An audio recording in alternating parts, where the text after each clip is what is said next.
নমস্কাৰ ষ্টুডিঅ'ত মই বৰ্ণালী স্বাগতম জনাইছোঁ তেজছ লাইফৰ আজিৰ সন্ধিয়াৰ বাতৰিলৈ।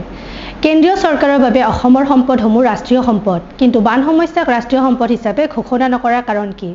বজালীত পাঠশালাত সংবাদ মাধ্যমৰ আগত ক্ষোভ উজাৰিলে অসম জাতীয়তাবাদী যুৱ ছাত্ৰ পৰিষদৰ কেন্দ্ৰীয় সমিতিৰ সাধাৰণ সম্পাদক বিজন বায়নে। চাওক পাঠশালাৰ পৰা আমাৰ সংবাদদাতা প্ৰাঞ্জল দাসে পঠিওৱা বাতৰিৰ সবিশেষ। যিখিনি সময়ত অসমৰ সম্পদখিনিক প্ৰতিটো মুহূৰ্ততে অসমৰ যিখিনি সম্পদ আছে এই সম্পদখিনিক কিন্তু কেন্দ্ৰীয় চৰকাৰে সঘনাই এই সম্পদখিনি কেন্দ্ৰীয় চৰকাৰৰ সম্পদ বুলি কয়। আৰু এই কথাটোত কিন্তু অসম জাতীয়তাবাদী যুৱ ছাত্ৰ পৰিষদে আমি জন্মলগ্নৰ পৰাই আমি এটা কথা আমাৰ দাবী এটা উত্থাপন কৰি আহিছিলোঁ যে অসমৰ যি বানপানীৰ সমস্যা, গৰাখহনীয়াৰ সমস্যা, এই সমস্যাক ৰাষ্ট্ৰীয় সমস্যা হিচাপে স্বীকৃতি প্ৰদান কৰি এই সমস্যাসমূহৰ সমাধান কৰিব লাগে। কিন্তু আজিলৈকে কেন্দ্ৰীয় চৰকাৰে এই সমস্যাখিনি সমাধান কৰাত আচলতে কোনো ধৰণৰ যোগাত্মক দৃষ্টিভংগী আমাৰ কিন্তু পৰিলক্ষিত নহ'ল।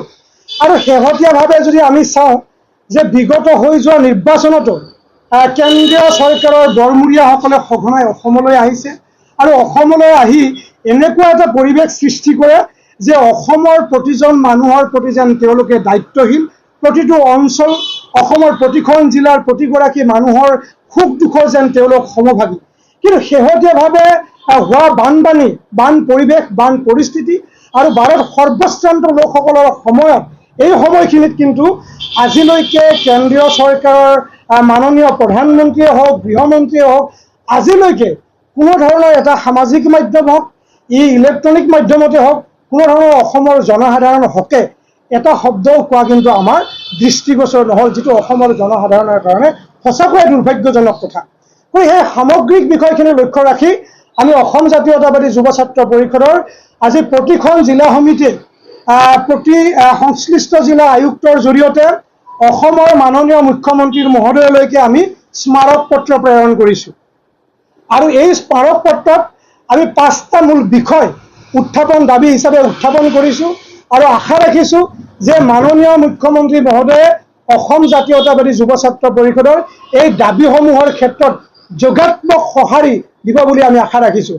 দাবীসমূহ জাতীয়তাবাদী যুৱ ছাত্ৰ পৰিষদৰ যদিও এই দাবীসমূহৰ মূলত হৈছে একেবাৰে বানত ক্ষতিগ্ৰস্ত মৃত ব্যক্তি আৰু যিসকল ইতিমধ্যে গৃহহীন হৈছে, যিসকল ভূমিহীন হৈছে, যিসকল কৃষক হয়তো আহি থকা 10 বছৰলৈকে তেওঁলোকে নিজৰ মাটিখিনিত কৃষি কাৰ্য কৰিব নোৱাৰিব, এনে এটা পৰিৱেশ সৃষ্টি হৈছে। গতিকে আমি অসম জাতীয়তাবাদী যুৱ ছাত্ৰ পৰিষদে এই বানপানীত মৃত্যুবৰণ কৰা প্ৰতিটো লোকৰ পৰিয়াললৈকে যে কমেও 20 লাখ টকাৰ এককালীন সাহায্য দিবলৈ আমি স্মাৰক পত্ৰ যোগে দাবী উত্থাপন কৰিছোঁ।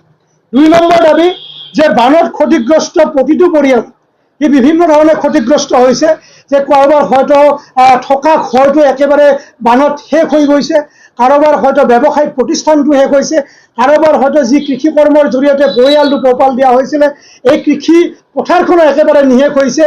গতিকে এই বানত ক্ষতিগ্ৰস্ত প্ৰতিটো পৰিয়ালৰ কাৰণে 5 লাখকৈ এককালীন সাহায্য দিয়াৰ কাৰণে আমি দাবী উত্থাপন কৰিছোঁ। আৰু লগতে সকলো গৃহহীন পৰিয়ালকে 1 মাহৰ ভিতৰত পুনৰ সংস্থাপনৰ ব্যৱস্থা কৰিবলৈ আমি চৰকাৰক আহ্বান জনাইছোঁ। কিন্তু চৰকাৰে যদি ভাবে যে এইবিলাক ছাৰ্ভে হ'ব, কাম কাজ আৰম্ভ হ'ব, তাৰ পিছত তেওঁলোকে পঞ্চায়তৰ জৰিয়তে বিভিন্ন আঁচনিৰ জৰিয়তে গৃহ নিৰ্মাণ কৰিব, তেতিয়াহ'লে এটা দীঘলীয়া সময় লাগিব। যে এই সময়খিনি মানুহখিনি ক'ত থাকিব, কেনেকৈ থাকিব। গতিকে এই কথাবিলাক চিন্তা কৰাৰ চৰকাৰৰ প্ৰয়োজন আছে। যে চৰকাৰৰ যিবিলাক আমাৰ ডিজাষ্টাৰ মেনেজমেণ্টৰ যিবিলাক ফাণ্ড আছে, এই ফাণ্ডৰ জৰিয়তে সংশ্লিষ্ট জিলা আয়ুক্তৰ জৰিয়তে আচলতে খুব কম সময়ৰ ভিতৰত এই যি গৃহহীন পৰিয়াল আছে, এই গৃহহীন পৰিয়ালৰ ক্ষেত্ৰত 1 মাহৰ ভিতৰত তেওঁলোকক যিকোনো ধৰণে পুনৰ সংস্থাপনৰ ব্যৱস্থা কৰিব লাগে। আৰু বানত ক্ষতিগ্ৰস্ত যিসকল কৃষক, এই কৃষকৰ যি কৃষি কৰ্মৰ লগত জড়িত সা সঁজুলিৰ পৰা আৰম্ভ কৰি কৃষি বীজৰ পৰা আৰু কৃষকসকলৰ যি কৃষি লোন আছে, এই সকলো ধৰণৰ কৃষি লোন মাফ কৰি দিব লাগে। আৰু বিশেষকৈ 4খন জিলা যে চৰাইদেউ, শিৱসাগৰ, গোলাঘাট আৰু যোৰহাট, যে যি অঞ্চল একেবাৰে বানত ক্ষতিগ্ৰস্ত হৈছে, একেবাৰে যি অঞ্চলৰ একেবাৰে বানপানীয়ে সকলোখিনি জনসাধাৰণৰ সকলো কাঢ়ি লৈ গৈছে, একেবাৰে সৰ্বশ্ৰান্ত কৰিছে, যে সেই অঞ্চলৰ জনসাধাৰণৰ যিবিলাক ঋণ আছে, ই চৰকাৰী অনুষ্ঠানতে হওক বা বেচৰকাৰী অনুষ্ঠানতে হওক বা বিভিন্ন আঁচনিৰ কাৰণে লোৱা যিবিলাক ঋণ আছে আৰু বিভিন্ন চৰকাৰী যিবিলাক কৰ কটাল আছে, এই চৰকাৰী কৰ কটাল এবছৰলৈকে মাফ কৰি দিব লাগে আৰু লগতে সকলো ঋণ এবছৰৰ কাৰণে তাক সুদ ৰেহাই দি এবছৰৰ কাৰণে ৰেহাই দিব লাগে। তেতিয়াহে নিশ্চয় আমি ভাবোঁ যে এই অঞ্চলৰ জনসাধাৰণ উপকৃত হ'ব।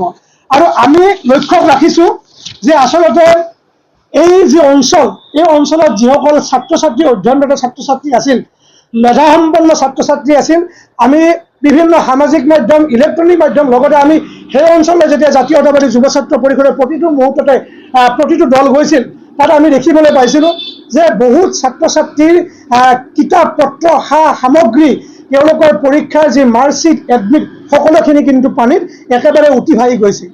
যে এই ছাত্ৰ ছাত্ৰীসকলৰ যি শৈক্ষিক নথি পত্ৰ নষ্ট হৈছে, গতিকে এই শৈক্ষিক নথি পত্ৰৰ প্ৰতি লক্ষ্য ৰাখি যে আচলতে যি আমাৰ শৈক্ষিক প্ৰতিষ্ঠান আছে, ই ডিব্ৰুগড় বিশ্ববিদ্যালয়ৰ অন্তৰ্গত হওক, গুৱাহাটী বিশ্ববিদ্যালয়ৰ অন্তৰ্গত হওক বা সেৱাৰ যিবিলাক পৰীক্ষা নিয়ন্ত্ৰক আছে বা এই পৰীক্ষা পাতিৰ লগত যিবিলাক জড়িত যিবিলাক বিভাগ আছে, এই বিভাগবিলাকে সম্পূৰ্ণ তেওঁলোকৰ মাৰ্কশ্বিট, এডমিটসমূহ সম্পূৰ্ণ বিনামূলীয়াকৈ যোগান ধৰাৰ ব্যৱস্থা কৰিব লাগে।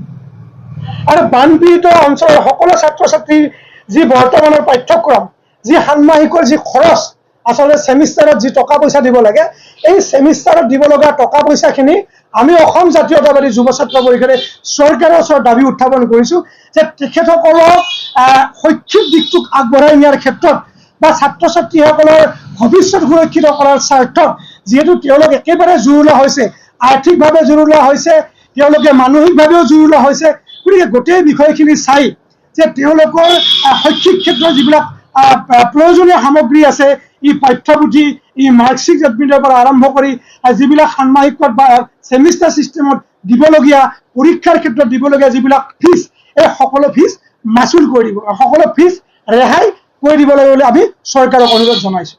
আৰু লগে লগে দুটা কথা আমি ক'ব লাগিব যে সঘনাই অসমৰ কথা কোৱা, সঘনাই নিৰ্বাচনৰ সময়ত অসমত আহি ডাঙৰ ডাঙৰ কথা কোৱা, কিন্তু কেন্দ্ৰীয় চৰকাৰৰ যি ভূমিকা, এই ভূমিকা কিন্তু খুব একেবাৰে দুৰ্ভাগ্যজনক ভূমিকা।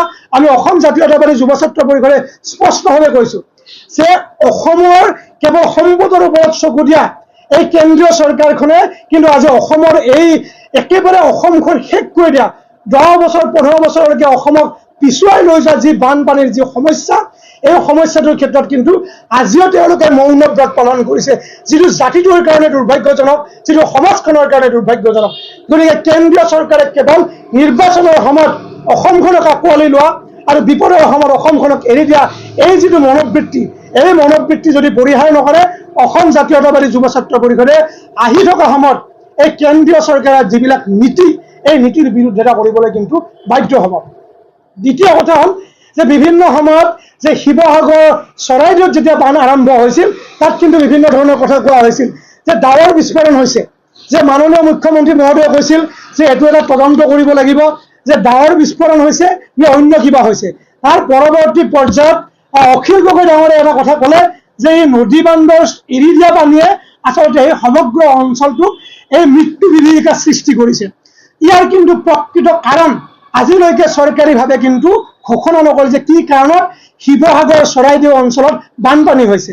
আমি যদি লক্ষ্য কৰোঁ যে শিৱসাগৰ বা চৰাইদেউ এনেকুৱা এখন জিলা যে যি জিলাখনৰ আচলতে স্বৰ্গদেউসকলে ৰাজধানী পাতিছিল, যে স্বৰ্গদেউসকলে এইকাৰণে ৰাজধানী পাতিছিল যে সেই জিলাবিলাক কিন্তু সকলো ফালৰ পৰা সুৰক্ষিত আছিল। যে আজি হঠাৎ এনেকুৱা এটা সময় আহিল য'ত চৰাইদেউ, শিৱসাগৰ জিলা একেবাৰে ধ্বংসস্তূপত পৰিণত হ'ল। যে ইয়াৰ উৎস কি? এই বানপানীৰ প্ৰকৃত কাৰণ কি? ই নদী বান্ধৰ পৰা এৰি দিয়া নিৰ্মীয়মান নদী বান্ধৰ পৰা এৰি দিয়া পানী, নে ডাৱৰ বিস্ফোৰণ, নে অবৈধ খনন? এই কথাবিলাক কিন্তু আজিলৈকে চৰকাৰে কিন্তু মুকলি নকৰিলে। গতিকে অসম চৰকাৰৰ মাননীয় মুখ্যমন্ত্ৰী মহোদয়ক আমি আহ্বান জনাইছোঁ, ইয়াৰ তদন্ত হ'ব লাগে আৰু তদন্ত হৈ ইয়াৰ প্ৰকৃত কাৰণ সমগ্ৰ অসমবাসীৰ আগত দাঙি ধৰিব লাগে। মানুহে মানুহৰ বাবে শ্লোগানেৰে সাজু ভবানীপুৰৰ মেডিটেশ্যন ৰেইকি হিলিং গ্ৰুপ। আজি নিশা বানে ধোৱা শিৱসাগৰলৈ ৰাওনা হ'ব বজালীৰ ভবানীপুৰৰ মেডিটেশ্যন গ্ৰুপৰ সদস্য। আৰ্তজনক সহায় কৰিবলৈ মানুহ আৰু পশুধনৰ খাদ্য সামগ্ৰী আৰু নগদ ধন।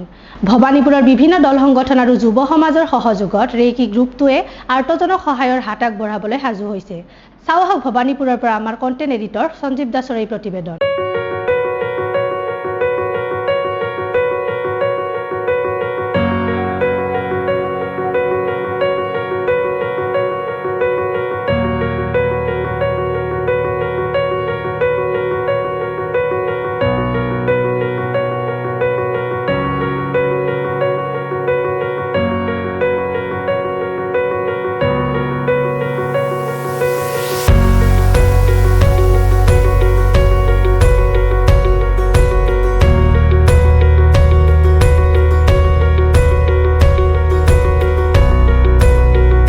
মেডিটেশ্যন ৰেইকি হিলিং ভবানীপুৰ আৰু ভবানীপুৰৰ যুৱ সমাজৰ উদ্যোগত আমি ৰাতি শিৱসাগৰলৈ য'ত মানে বান বিধ্বস্ত এলেকা হৈছে তাত আমি আমাৰ ভবানীপুৰৰ ৰাইজৰ সহযোগত আমি সাহায্যৰ টোপোলা লৈ যাম।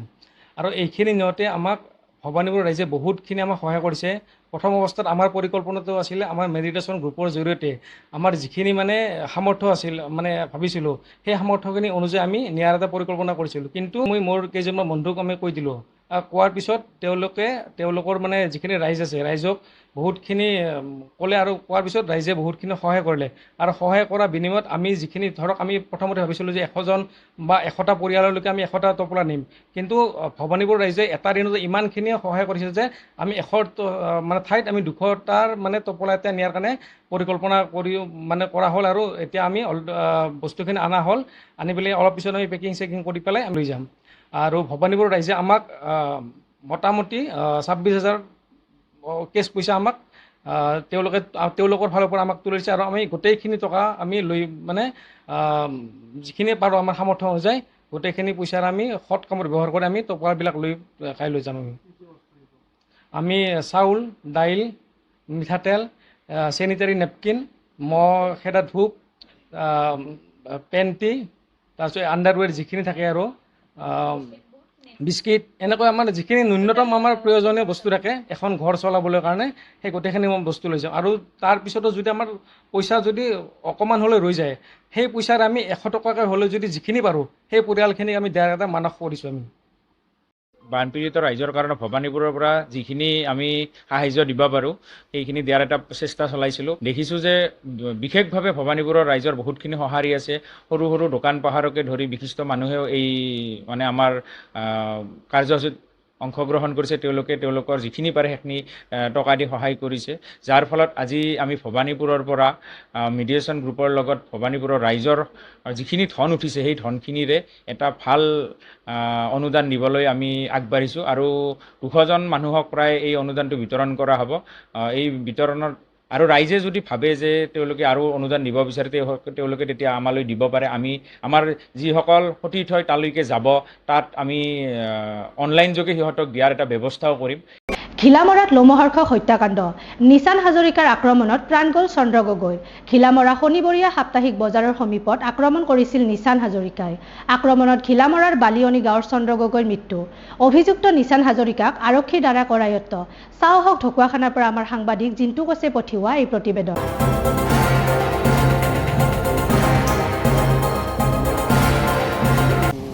কুমাৰদ্বীপে আৰু এই বালিয়ানী ভাই এজনে এখন মটৰচাইকেলত আহি পিনি এডোখৰ ৰৈছেহি। তাৰপিছতে আৰু নিচান বুলি কোৱা ল'ৰাটো আহি পিনি সেই স্কুটি লৈ গোটেইকেইটা কি থকা মোজা লাগি কি কাজিয়া লাগি আহিছে মই নাজানো। এতিয়া গাড়ী এডোখৰতে আহি পিনি ইটো সিটো কথা উতোৱাউতৰি লাগিছে। মই দোকান বন্ধ কৰি আছোঁ, মই বস্তু ভৰাই আছোঁ। উতোৱাউতৰি কৰি লাগি পিনি মই এডোখৰতে মানে হেৰি উতোৱাউতৰি লাগি থকাৰ কাৰণে মই কৈছোঁ যে তহঁতি এডোখৰ হুলস্থুল নকৰিবি, তহঁতি এডোখৰ আঁতৰি যা। মই বুলি কোৱা হয়। মই দুবাৰ নহয়, এবাৰ নহয়, দুবাৰ নহয়, 3বাৰমান কৈছোঁ তহঁতি এডোখৰ আঁতৰি যা, হুলস্থুল নকৰিবি। তাৰপিছত অকণমান পিছত মই ভিতৰলৈ বস্তু ভৰাই লৈ যাওঁতে তাৰমানে এডোখৰ গেং কৰা শব্দটো শুনিছোঁ। মোক আকৌ এই মাছৰ মানে এই বস্তু পেলনিটোত এই কুমাৰদ্বীপ মানে তাত গেংকে পৰি আছে। তাৰপৰা সেই কুমাৰদ্বীপে আকৌ উঠি লৈ পিনি তাৰ ওচৰলৈ গৈছে। তাৰ ওচৰলৈ গৈ পিনি ঘুচিয়া লাগি আছে গোটেইখনে। তাৰপৰা সি ভাইজান বুলি কোৱাটো মোক লগৰটো কিয় মাৰিলি বুলি কৈ সিও মানে গুচা গুচি লাগি আছিলে। তাৰপৰা গুচা গুচি লাগি থাকোঁতে তাৰপিছত আকৌ মই বস্তু ভিতৰলৈ ভৰাই আছোঁ। বস্তু ভিতৰলৈ ভৰাই থাকোঁতে আকৌ আহিছোঁ, ফেটেক বুলি শব্দ এটা শুনিছোঁ। তেতিয়া মানে ভাইজান ওপৰলৈ মুকৰি পিনি মানে পৰি আছে। তাৰপিছত ওপৰলৈ মুকৰি পৰি থাকোঁতে তাৰপিছত মাত বোল নাইকিয়া। মই আকৌ আহি পিনি পানী মাৰি মুখত পানী দি দিলোঁ। পানী দি পিনি মই সেই যোনজন মানে কাজিয়া লাগিছিলে সেইজনক কৈছোঁ যে এইজন এতিয়া ওপৰলৈ মুকৰি পৰি মাথা তেজ ওলাই গ'ল, ফাটি যাব, আপুনি হেৰি কৰক মেডিকেললৈ লৈ যোৱা। মেডিকেললৈ লৈ যোৱা বুলি ক'লে সি মেডিকেললৈ নিবলৈ যোজা কৰিছিলে, কিন্তু সি স্কুটিত মেডিকেললৈ নিব নোৱাৰিলে। তাৰপিছত মই ভিতৰলৈ গ'লোঁ, দৰ্জা কৰিলোঁ, লাইটৰ পোহৰ বন্ধ কৰি দিয়া হ'ল। তাৰপিছত থানা পুলিচে আহি পিনি সিহঁতৰ দুটাক হেৰিয়লৈ লৈ গুচি গ'ল। তাৰ বাকীডোখৰ মানে পুলিচে আহি পিনি লৈ গৈছে, সেইডোখৰ ইমান মই নাজানো, কাৰণ মই ভিতৰত সোমাই আছিলোঁ। বাকীডোখৰ কি হ'ল মই একো নাজানো, সিমানেই মই জানো। এই ল'ৰাটোৰ নাম কি যিটো মাৰিলে? যিহেতু নহয় নিচান হাজৰিকা আছিলে ল'ৰাটোৰ নাম। তাৰপৰা এটা যোনটো মৰিছে তাৰ নাম ভাইজান বুলি জানো। তাৰপিছত ইটোৰ নাম কুমাৰদ্বীপ, আমি এডোখৰ টুকু বুলি মাতোঁ। টুকু বুলি মাতোঁ আৰু সেয়া কাজিয়া কি লাগিলে আৰু সিমানে। এইটো অৱস্থা কেনেকুৱা? ইটো মানে এতিয়া মই গম পোৱা মতে মেডিকেলত লখিমপুৰ মেডিকেলত আছে নেকি। তাৰ ভাগত 4-5টামান চিলনি পৰিছে বুলি শুনিছোঁহে, কিমানটো মই নাজানো, মানে দেখা নাই মানে, এয়াকে মই শুনিছিলোঁ মানে। এই নিচানৰ ঘৰ ক'ত? নিচানৰ ঘৰটো এতিয়া থানাৰ পৰা অকণমান আগলৈ গৈ সেইখনতে আছে। মানে আজি শিৱসাগৰ যোৰহাটৰ পৰা আহি পিনি ইয়াত শিৱসাগৰ যোৰহাটৰ আছিলে, তাৰপৰা আমাৰ গাঁৱে আছিলে, মানে ঘাৰিগাঁৱে আছিলে। তাত মানে বহুত দিনতে গুচি যোৱা 20 বছৰমানৰ পিছত। তাৰপিছত আহি পিনি সিহঁতে মেঘৰ মাটি আছিলে, মাটিতে মানে ঘৰ দুৱাৰ সাজি পিনি আছিলে আৰু সিমানে আৰু। শিৱসাগৰত বানৰ তাণ্ডৱ এতিয়াও অব্যাহত। পৰিস্থিতিৰ সৈতে সন্মুখত সমৰত স্থানীয় ৰাইজ। বিভিন্ন প্ৰান্তৰ পৰা লোকসকলে বান সাহায্য প্ৰদানৰ বাবে আহি উপস্থিত হৈছে শিৱসাগৰত। চাওহক শিৱসাগৰৰ পৰা আমাৰ সাংবাদিক অৰ্পণা ভৰালে পঠিওৱা এই প্ৰতিবেদন। শিৱসাগৰ জিলাতে বানে যি তাণ্ডৱৰ সৃষ্টি কৰিলে, কেতিয়াও নভবা নিচিন্তা কল্পনা নকৰা, যি পূৰ্বতে নোহোৱা বিভিন্ন অঞ্চলত যেনেদৰে বানপানীৰ সৃষ্টি হ'ল, সেই বানপানীৰ এতিয়া কিছু অঞ্চলত কিছু পৰিমাণে হ্ৰাস পাইছে, কিন্তু কিছু অঞ্চলত দেখা পোৱা গৈছে এতিয়াও ঘৰৰ ভিতৰত পানী। মই বৰ্তমান উপস্থিত আছোঁ শিৱসাগৰৰ এই মগৰাঘাটৰ অঞ্চলত। এই মগৰাঘাটৰ অঞ্চলত মোৰ কেমেৰা খুটি থৈ দেখাব, এতিয়াও দেখা পোৱা গৈছে কিছুমান ঠাই এতিয়াও জলমগ্ন হৈ আছে। এয়া মোৰ কেমেৰা খুটি থৈ দেখা পোৱা গৈছে সম্পূৰ্ণ সাগৰ সদৃশ হৈ আছে এই পথাৰখন।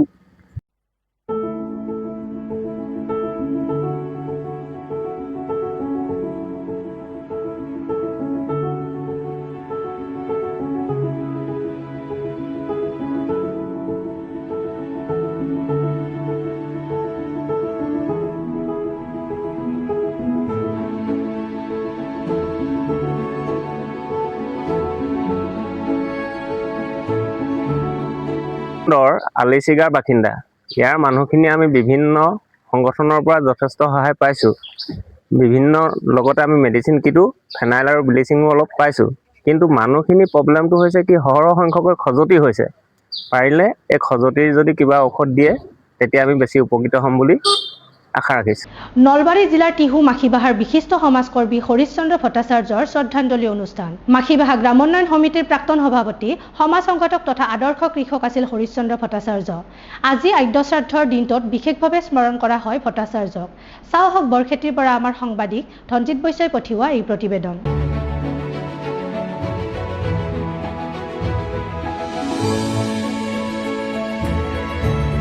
আমাৰ আটাইৰে শ্ৰদ্ধাৰ মাখিবাহা গ্ৰামোন্নয়ন সমিতিৰ প্ৰাক্তন সভাপতি,